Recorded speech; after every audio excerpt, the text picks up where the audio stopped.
आदाब, आप देख रहे हैं JKLH प्राइम डिबेट। आज हम प्राइम डिबेट में जिस मौजू पर बात करने जा रहे हैं दरअसल वो मौजू काफी हसास है और इस मौजू को लेकर के सवाल उठ रहे हैं। एक तरफ इसको लेकर के दलील ये दी जा रही है कि ये हुब्बुल वतनी की अलामत है, मुल्क से मोहब्बत की बेहतरीन मिसाल है। वहीं दूसरी तरफ जो इस पर सवाल उठाए जा रहे हैं उसके तहत ये कहना है कि ये बाध्यकारी हिदायत हैं जो वापस ले जाना चाहिए, चूंकि इससे एक खास मजहब के लोगों के अकीदे पर कहीं ना कहीं एक ज़रब लगती है। ये कहना है मुत्तहिदा मजलिस उलमा का, जो जम्मू कश्मीर का है। मुत्तहिदा मजलिस उलमा यानी कि जो इस्लामिक स्कॉलर्स हैं उनका एक यूनाइटेड फ्रंट यानी मुत्तहिदा मजलिस उलमा, उसकी तरफ से बाकायदा एक बयान भी आया है। लेकिन इस पर जो है तरुण चुग जो बीजेपी के प्रभारी हैं जम्मू कश्मीर में, और साथ ही साथ विक्रम रंधावा का भी स्टेटमेंट आया है जो भी आपने सुना। तो इस पर दरअसल आज हम बातचीत करेंगे कि दरअसल इस मौजू पर जो अलग अलग आरा हैं, जो राय हैं, वो क्या हैं, और अगर सवाल उठ रहे हैं तो क्यों है, और इसके लिए जो दलीलें दी जा रही हैं वो क्या है। इस पर हम करेंगे बातचीत। वंदे मातरम के पढ़ने या गाने से कोई मकसद पूरा नहीं हो सकता है। जो नासूर अभी भी हैं जो कहीं ना कहीं देश के अंदर वातावरण पूरा खराब करना चाहते हैं। मेरी एलजी सरकार और वजीर आला से को इस गैर ज़रूरी हुक्मनामे को वापस लेने का मुतालबा है। मैं सबसे निवेदन करूंगा, चाहे वो किसी पार्टी से है, किसी समुदाय से है, किसी वर्ग से है, इस पर आगे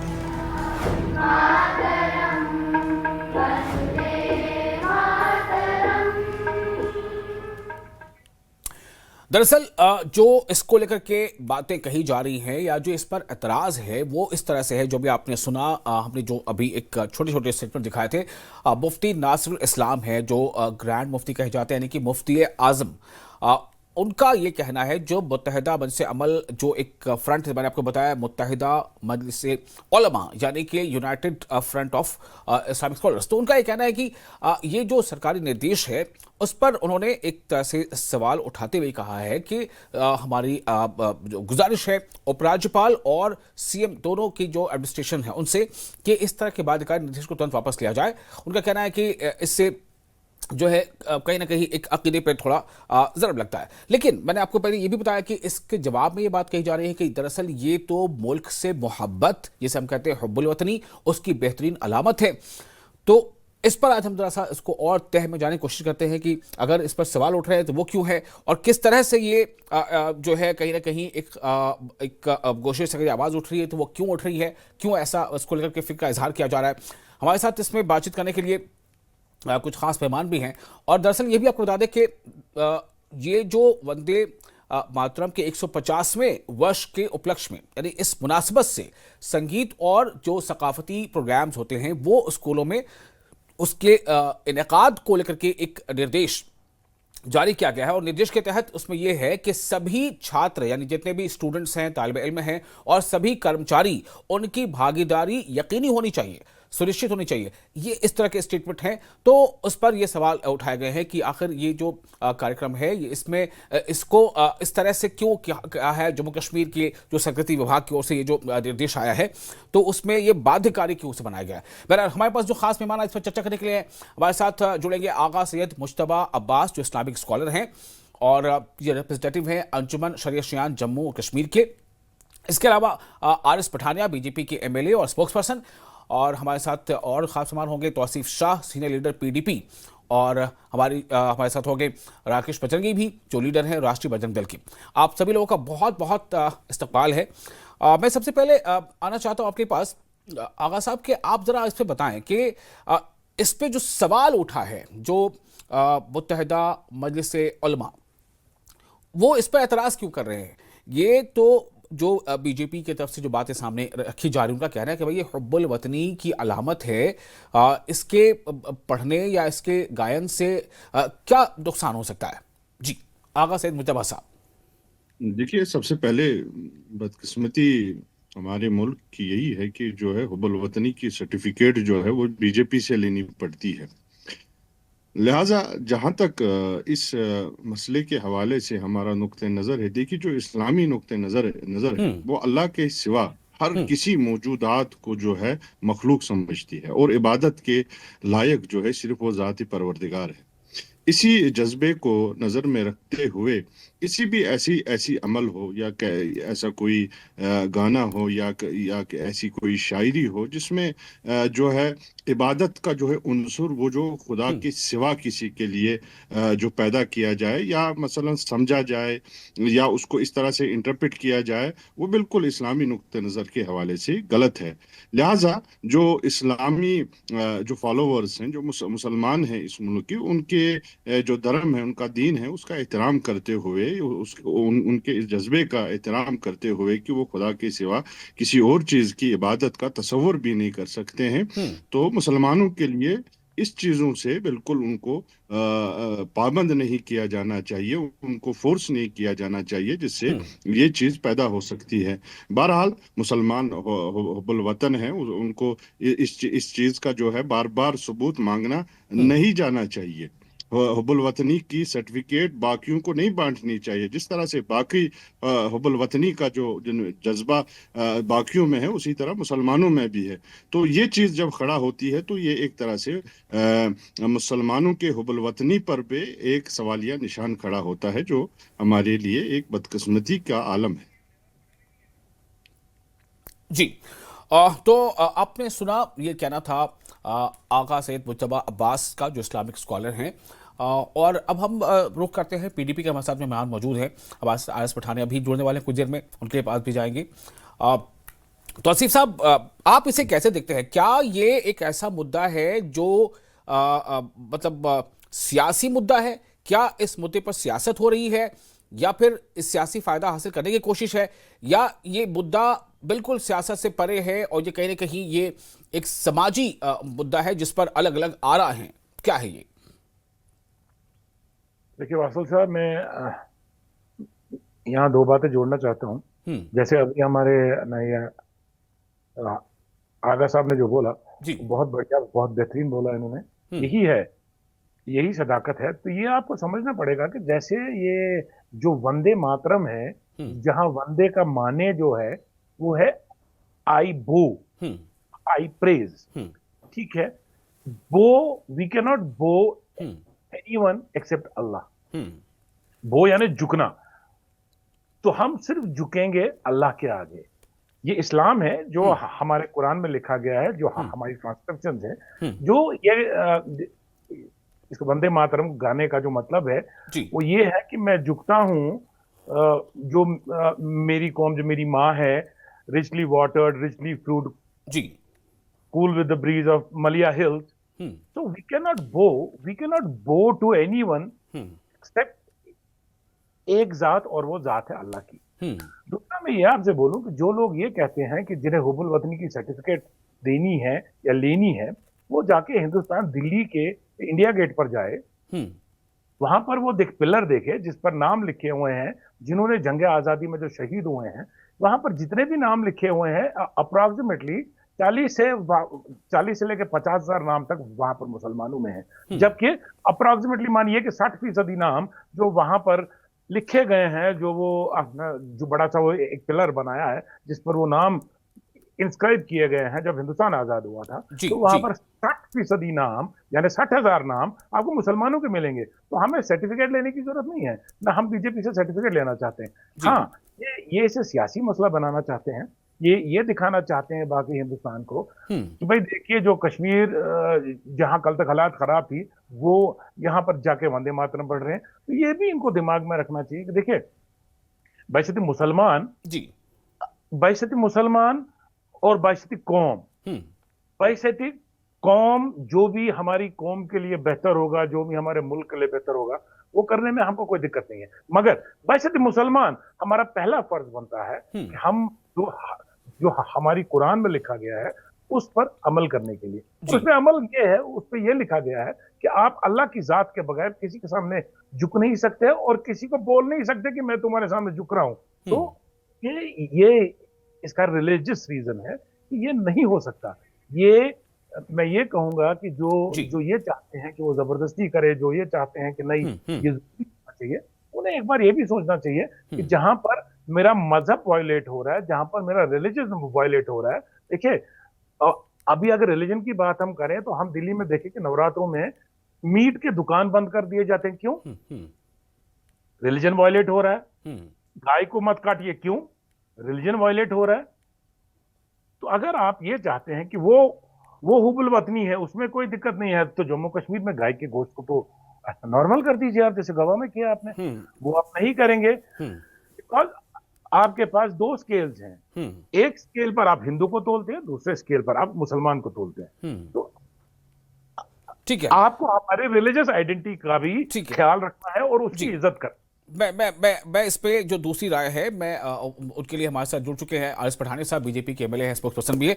आरिस पठानिया साहब, ये मुद्दा जो है ये क्या ये वाकई एक राजनीतिक मुद्दा हो गया है, या इस पर राजनीतिक मुद्दा ऐसे बनाने की कोशिश हो रही है? जो स्कॉलर्स हैं उनका जो स्टेटमेंट अभी आप सुन रहे थे पीडीपी के तौसीफ साहब को भी, मैं चाहता हूं कि आप इसी तरह बताएं कि बीजेपी इस बारे में क्या सोचती है। जी देखें विशाल साहब, सबसे पहले तो भारत में right to freedom of speech and right to freedom of religion है। अपने धर्म का अनुपालन करना और धर्म के साथ जुड़ी पद्धति प्रणालियों का सम्मान करना, ना सिर्फ अपनी करना बल्कि हमें एक ड्यूटी भी हम पे कास्ट है कि बाकियों की भी धार्मिक पद्धतियों और प्रणालियों का हम पूरा पूरा सम्मान करें।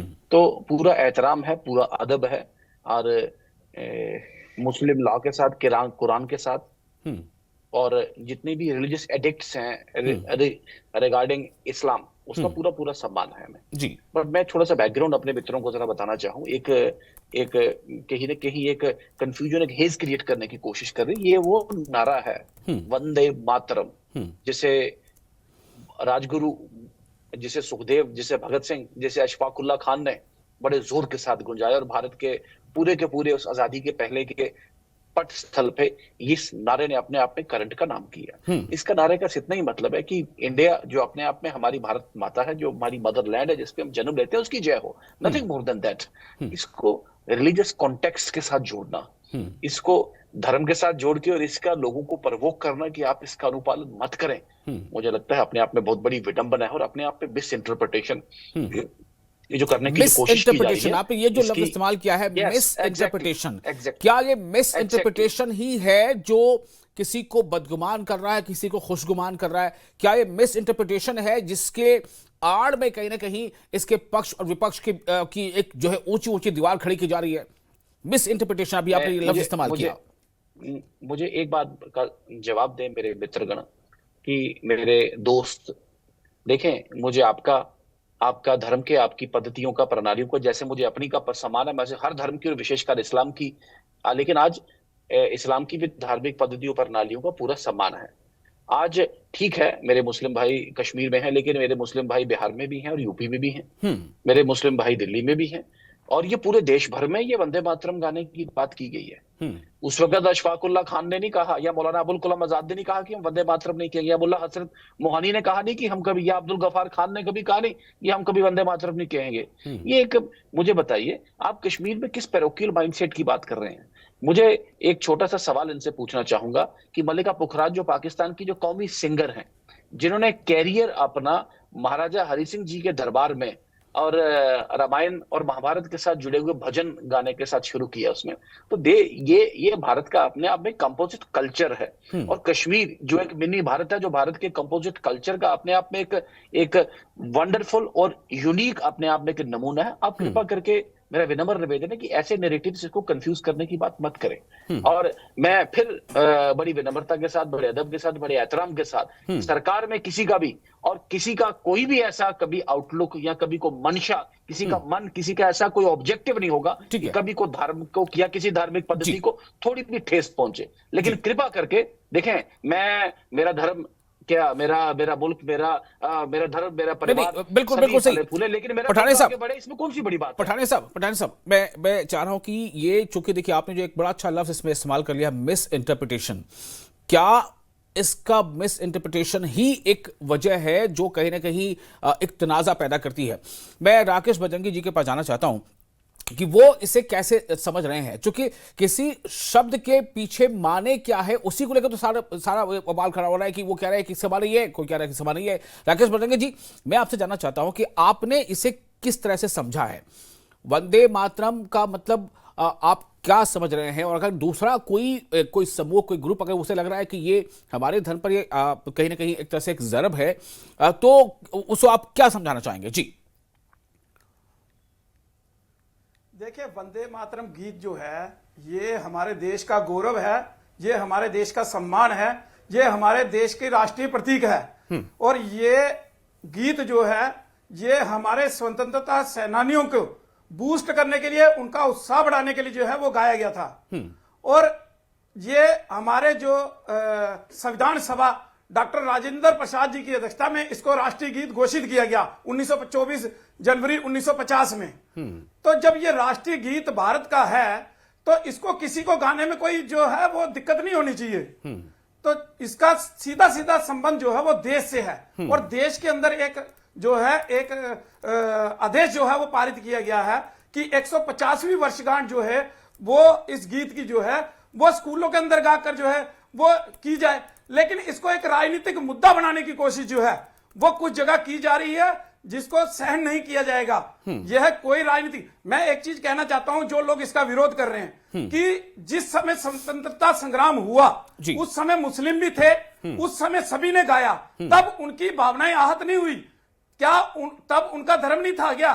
लेकिन आज लोग धर्म की आड़ में केवल एक मुद्दा बनाने का काम और लोगों को भड़काने का काम कर रहे हैं। ये कहीं भी किसी प्रकार से भी सहन करने योग्य नहीं है। तो इसलिए सरकार को इसको सख्ती से और संविधान के दायरे में रहते हुए इस काम को, इसको कार्य को जो है वो पूर्ण कराना चाहिए। किसी प्रकार से भी ये किसी की धर्म की आस्था को ठेस नहीं पहुंचाता। हम किसी के धर्म के खिलाफ नहीं है, हम किसी के धर्म के ऊपर टिप्पणी नहीं करते। लेकिन जब बात देश की होती है, जब देश के ऊपर बात आती है तो हम खुलकर बोलते हैं। तो आज भी देश की बात है, देश के राष्ट्रीय गीत की बात है, तो हम बोल रहे हैं कि ये सब जगह गाया जाना चाहिए। देखिए, एक बार भारत का विभाजन धर्म के आधार पर हो चुका है, अब हम दोबारा इस देश को धर्म के आधार पर विभाजित नहीं होने देंगे। ठीक है। तो इसलिए सीधी ये बात है कि ये राष्ट्रीय गीत है। हाँ। और इसको सभी को गाना है। अच्छा राकेश जी, एक सवाल मैं खाली आपके सामने रखना चाहता हूं। यहाँ पर मैं तमाम लोगों के सामने, आपके सामने भी तौसीफ साहब भी हैं, पठानिया साहब भी हैं। मेरा सवाल ये है कि जैसे जो राष्ट्र गान है जन गण मन, क्या आपने कभी सुना कि इसके किसी ने इसका विरोध किया हो या इस पर किसी ने सवाल उठाया हो? नारा है इनकलाब जिंदाबाद, क्या आपने कभी सुना कि इसका किसी ने इसके खिलाफ बोला हो कि भाई ये हमें जबरदस्ती मत कीजिए? इसके ये अगर इसके ऊपर सिर्फ वंदे मातरम के ऊपर है तो इसका कुछ तो कारण रहा होगा ना। ये जो मुझे मिस इंटरप्रिटेशन अभी जो शब्द इस्तेमाल किया है पठानिया साहब ने, मैं उसी के ऊपर आ रहा हूं। मैं थोड़ा सा पहले आपको जवाब ले लूं राकेश जी, उसके बाद उनके पास जाऊंगा। जी जी देखिए, मैं एक चीज कहना चाहता हूं। हाँ कि हाँ राकेश जी बोलिए। देखिए, मैं एक चीज कहना चाहता हूं कि जब आजादी के समय सभी ने मिलकर इस आजादी की लड़ाई लड़ी, तब हिंदू भी थे और मुसलमान भी थे। तो तब इसका विरोध क्यों नहीं हुआ? क्योंकि तब भी तो मुसलमान थे ना। यस, उनको कहीं भी नहीं लगा कि ये हमारे धर्म के खिलाफ है। सही क्वेश्चन है। देश की राष्ट्रीयता का प्रतीक है ये गीत, इसलिए उन्होंने गाया इसको। ठीक है। लेकिन अब केवल एक मुद्दा बनाने की कोशिश की जा रही है। केवल महाराष्ट्र और जम्मू कश्मीर के अंदर मुसलमान नहीं रहता, देश के विभिन्न हिस्सों के अंदर मुसलमान रहता है। कहीं विरोध नहीं, केवल जम्मू कश्मीर और महाराष्ट्र के अंदर इसका विरोध हुआ है। वो भी कुछ लोगों के द्वारा किया जा रहा है। ये लोगों को मिसगाइड किया जा रहा है, लेकिन ये सहन नहीं किया जाएगा। ठीक है, ओके। सरकार को इसके ऊपर सख्ती करनी चाहिए। ठीक है, ओके। मैं फिर इसी सवाल को लेकर आता हूं अपने और जो दूसरे मेहमान हैं, आगा सैयद मुज्तबा अब्बास साहब के पास। आगा साहब, मेरा सवाल यही है कि कभी इस तरह की बात जन गण मन के को लेकर के नहीं सुनी गई, कभी इसकी बात इनकलाब जिंदाबाद के नारे को लेकर नहीं की गई। इसको लेकर के अगर ये बात उठती है, कई बार उठती रही है, तो जो अभी पठानिया साहब ने कहा कि मिस इंटरप्रिटेशन, कई बार हम ये देखते हैं कि एक लफ्ज के बहुत सारे माने होते हैं, बहुत सारे मीनिंग होते हैं। कहीं ऐसा तो नहीं है कि इसमें कुछ कंफ्यूजन है? यानी जैसे इसमें है वंदे मातरम, मैं चाहूंगा कि अगर आप कह रहे हैं कि ये कहीं ना कहीं अकीदे पर एक ज़रब है, तो क्यों, उसको जरा एक्सप्लेन करें।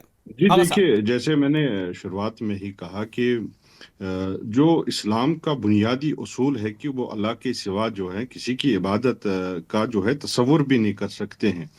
अल्लाह के सिवा जो हमारे अकीदे के तो मुताबिक, उसमें हमारे उसमें दीन के इबादत का मुताबिक अंसर जो, कहाँ से आ रही जानना चाहता हूं मैं। नहीं नहीं, मैं वही कह रहा हूँ, आप मुझे मौका दें। ज़ात मुक़द्दस है जनाब रसूलुल्लाह सल्लल्लाहु अलैहि जी, वसल्लम में, और वो सल्लल्लाहु भी अलैहि इबादत के लायक नहीं है। इबादत का जो है वो सिर्फ मामला अल्लाह के साथ है। वसल्लम। ठीक है। और देखिए, अल्लाह के सिवा हर कोई चीज जो है वो माबूद है और मखलूक है खुदा की। इसमें जब जमीन के हवाले से, जो मादरी वतन की जमीन है उसके हवाले से ये वंदे मातरम का जो है लफ्ज है, इसमें जो है इबादती उनसुर जो है वो नजर आता है। देखिए, अगर जैसे आप इंटरप्रिटेशन की बात करते हैं तो मुसलमान दूसरे लफ्जों में अपने वतन के साथ मोहब्बत का इजहार कर सकते हैं, अपनी हुब्बुल वतनी का इजहार कर सकते हैं। कितनी हमारी नज़में हैं, कितनी कितने हमारे मशहूर शायरों के कलाम हैं जो जो हुब्बुल वतनी पे मबनी है। तो उसका ये मतलब नहीं है कि सिर्फ यही चीज। जी देखिए, जो ये जिस तरह से कहा गया कि हम सहन नहीं करेंगे, मामला यही है ना। 47 या 47 से पहले अगर ये चीज बोली जाती थी तो इसमें ये एनफोर्सिंग एलिमेंट नहीं था कि आपको बोलना ही बोलना है। ये राइट टू चॉइस उसमें बाजाबता था। ये बात नहीं की जाती थी कि हम सहन नहीं करेंगे। ठीक है। सहनशीलता जो है, जो टॉलरेंस है, वो हमें होनी चाहिए। अगर किसी किसी मजहब का किसी दीन से ताल्लुक रखने वाले जो लोग हैं, उनका अगर अकीदा इससे उसको ठेस पहुंचती है तो हमको चाहिए उसका एहतराम करना। जो कि देखिए, बुनियादी मसला क्या होना चाहिए? बुनियादी मसला होना चाहिए हुब्बुल वतनी। और हुब्बुल वतनी का जो है इजहार हर कोई मुसलमान अपने अपने तरीके में, अपने अपने अल्फाज में करता है। ठीक है। जरूरी नहीं है कि बिल्कुल, वक्त पे बस मुसलमान का के मैं मुंह इस में पे अल्फाज पठानी साहब घुस पे वापस के जाना उससे चाहूंगा। पठानी बुलवाया जाए कि पठानी साहब, मेरा सवाल आपसे भी है। हुब्बुल वतनी यानी वतन से मोहब्बत, मोहब्बत, और यहां जो आगा साहब कह रहे हैं कि इसमें जो शब्दावली है वंदे मातरम, वंदे मातरम, जो आगा साहब का कहना है कि ये वंदना यानी इबादत यानी पूजा के मतलब पर्यायवाची शब्दों में आता है, इसलिए इससे जो है ये बात आती है कि भाई हमें फोर्स ना किया जाए। पठानी साहब, क्या ये कहीं ना कहीं एक कम्युनिकेशन गैप बता रहा है जो इस पर खुलकर बात नहीं हो पाई है कि भाई क्यों किसी को लगता है कि भाई राष्ट्रीय गीत गाने में क्या दिक्कत है?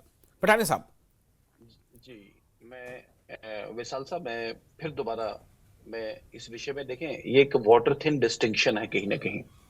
ये जो तराना बंकिम चंद्र चटर्जी, आनंद मठ, उनका जो नॉवल, उसके नॉवल में वहां पे देश के जो स्वतंत्रता सेनानियों ने उसको गाया था। और तो और आप मुगले आजम अगर फिल्म देखें तो उसने भी इसको फीचर किया है।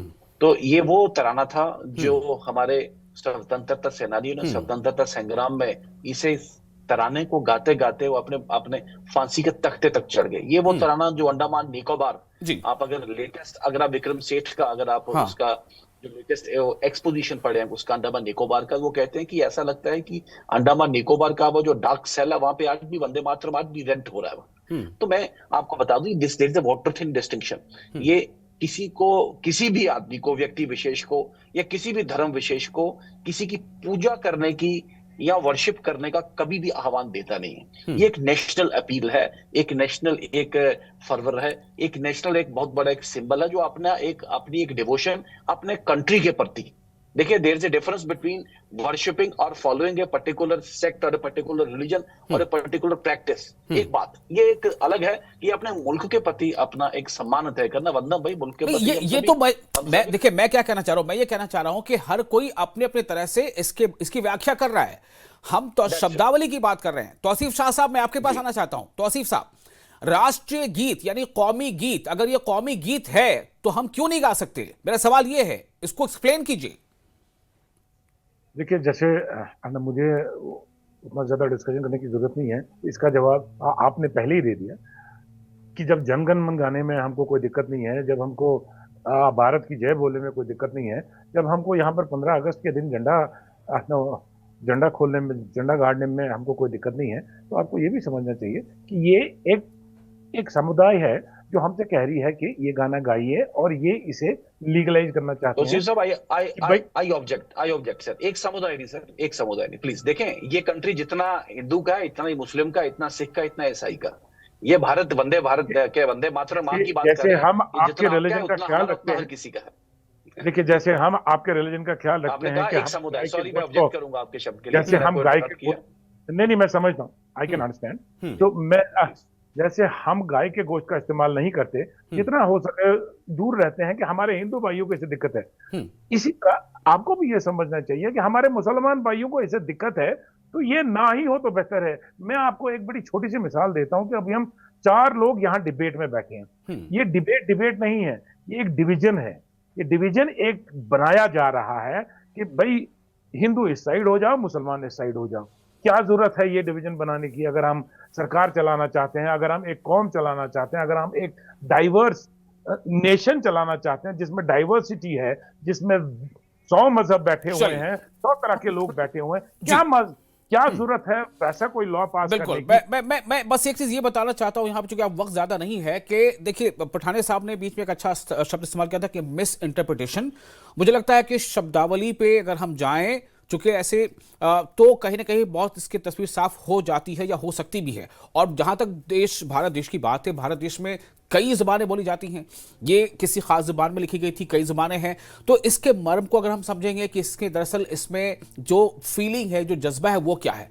लेकिन कोई अगर ये कह रहा है कि इसमें कोई ऐसे शब्द हैं, तो मुझे लगता है इसको समझने की ज्यादा जरूरत है। और ये भी कि आखिर क्यों वंदे मातरम जो है वो राष्ट्रगान नहीं है, राष्ट्रीय गीत है। राष्ट्रीय गीत बहुत सारे हैं, अलग अलग जबानों में है, अलग अलग लैंग्वेजेस में, हर राज्य में आपको कई जबानों में ऐसी गीत मिलेंगे। तो इसका सम्मान किया जाना बेहद जरूरी है, सम्मान किया जाना चाहिए। और इसमें इसके अंतर्निहित जो बातें हैं उसको मुझे लगता है कि समझने पर थोड़ा ज्यादा जोर दिया जाता है। बहुत शुक्रिया आप तमाम लोगों का इस खास विषय पर अपनी बात रखने के लिए। हमें दो इजाजत, आदाब।